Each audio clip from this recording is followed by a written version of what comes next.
Praise the lord. దేవుడు మనల్ని ప్రేమించి మనకు మరొక దినాన్ని అనుగ్రహిస్తూ వచ్చారు. అందరిని బట్టి దేవునికి స్తోత్రం. ఉదయకాలము దేవుని వాగ్దానం.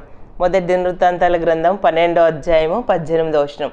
నీకు సమాధానము కలుగునుగాక, నీ దేవుడే నీకు సహాయము చేయును. సో దేవుడు మనల్ని ప్రేమించి దినమంతటి కొరకై ఈ శ్రేష్టమైన ప్రశస్తమైన వాగ్దానాన్ని మనకు అనుగ్రహిస్తూ వచ్చారు. నీకు సమాధానం కలుగునుగాక, నీ దేవుడే నీకు సహాయము చేయును.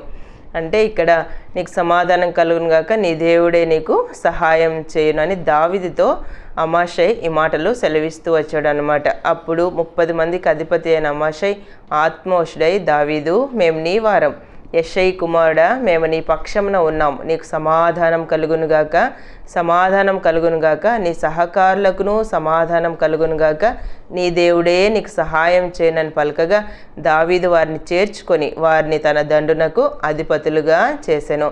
సో మనం ఇక్కడ ఈ అధ్యాయంలో చదివినట్లయితే దావీదు అనుకున్నాడు, వీళ్ళు వస్తున్నారు అని అంటే నాకేమైనా అపకారం చేయటానికి వస్తున్నారేమని తను భయపడుతూ ఈ మాట సెలవిస్తూ వచ్చాడు అనమాట. ఇంకా మనం 17వ వచనం చదివితే దావీదు బయలుదేరి వారికి ఎదురుగా పోయి వారితో ఇట్లా, మీరు సమాధానం కలిగి నాకు సహాయం చేయుటకై నా యొద్దకు వచ్చి ఉన్నాడలా నా హృదయం మీతో అతికి ఉండును, అట్లుగాక నా వల్ల మీకు అపకారమేది కలగలేదని ఎరిగి ఉండియు నన్ను నా శత్రువుల చేతికి అప్పగింపవాలని మీరు వచ్చి ఉన్నాడలా మన పితరుల యొక్క దేవుడు దీనిని చూచి మిమ్మును గద్దించునుగాక అని ఇక్కడ అమాషై వారి యొక్క దండుతో చెప్తూ ఈ మాటలు సెలవిస్తూ వచ్చాడు అనమాట. సో ఆ మాటకు అమాషై ఈ మాటలు సెలవిస్తూ వచ్చాడు, నీకు సమాధానం కలుగునుగాక, నీ దేవుడే నీకు సహాయం చేయనని పలకగా. అంటే ఇక్కడ మనము వాక్యంలో చదివితే 3 సార్లు అమాషై ఆ మాట సెలవిచ్చాడు. అంటే దావీదు నిజంగా నన్ను శత్రువులకు అప్పగిస్తారేమో అని తను భయపడుతూ వచ్చాడు. ఆ మాటను బట్టి అమాషై ఆత్మవశుడై ఈ మాటలు సెలవిస్తూ వచ్చాడు అనమాట.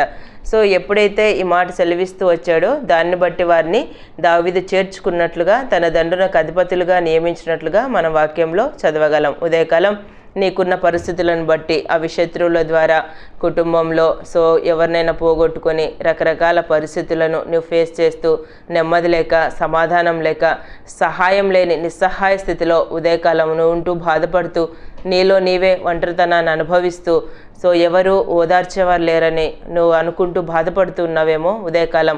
అందుకే దేవుడు నీకు వాగ్దానం చేస్తూ ఉన్నాడు, నీకు సమాధానం కలుగునుగాక, నీ దేవుడే నీకు సహాయం చేయను.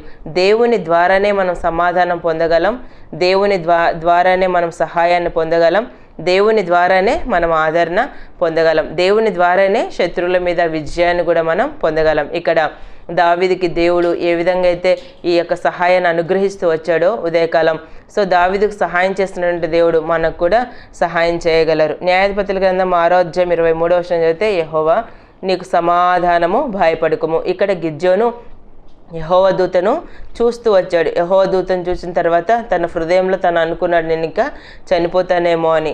దేవుడు చెప్పాడు, నీకు సమాధానము, భయపడుకుము, నీవు చావవని ఇక్కడ సెలవిస్తూ వచ్చాడు అనమాట. నీకు సమాధానం, భయపడుకుము, నీవు చావవని అతనితో సెలవిచ్చాను. అక్కడ గిద్యోన్ యెహోవా నామమున బలిపీఠము కడుతూ వచ్చాడు అనమాట. అంటే దేవుని దూత ద్వారా జరగవలసినటువంటి కార్యాలు గిద్యోనికి బయలుపరిచినట్లుగా మనం వాక్యంలో చదవగలం.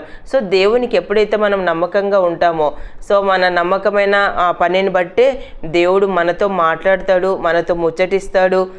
నువ్వు చేయబోయేటువంటి కార్యాన్ని కూడా దేవుడు నీకు బయలుపరుస్తాడు. అందుకే ఉదయకాలం గిద్యోనుతో దేవుడు సెలవిచ్చిన మాట, నీకు సమాధానము, భయపడుకోము. ఉదయకాలం మనతో కూడా ఆయన వాగ్దానం చేస్తున్నాడు, మనకి సమాధానం అనుగ్రహిస్తాడు, సహాయం చేస్తాడు. అంతేకాదు నీకు సమాధానము, భయపడుకుమని దేవుడు వాగ్దానం చేస్తున్నాడు. ఫిలిప్పీ 4:9వ వచనం చదివితే, సమాధానకర్తయ్యకు దేవుడు మీకు తోడయుండును. ఉదయకాలం దేవుడు మనకి సమాధానం అనుగ్రహించి సహాయం చేస్తానని సెలవిచ్చాడు, సమాధానం అనుగ్రహించి భయపడుకోమని సెలవిచ్చాడు. అంతేకాదు సమాధానకర్తయ్యకు దేవుడు మనకి తోడై ఉంటానని వాగ్దానం చేస్తున్నాడు. ఉదయకాలం నీకు ఎలాంటి పరిస్థితులు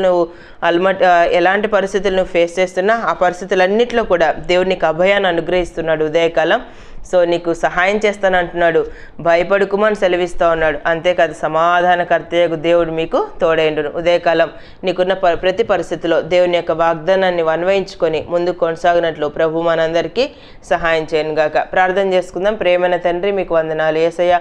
మమ్మల్ని ప్రేమించి మాకు అనుగ్రహించిన ఈ శ్రేష్టమైన వాగ్దానాన్ని బట్టి స్తుతిస్తున్నాను ప్రభా. నీకు సమాధానం కలుగును గాక. నీ దేవుడే నీకు సహాయం చేయను అని సెలవిచ్చారు. ఉదయకాలం నిత్య జీవపు మాటలు వింటున్న మీ ప్రజలందరినీ కూడా జ్ఞాపకం చేసుకునండి. మీ వాగ్దానం వారి జీవితంలో నెరవేర్చి సహాయపడుతూ రావాల్సిందిగా కోరుతూ యేసు ప్రభు నామమున ప్రార్థిస్తున్నాను తండ్రి. ఆమెన్.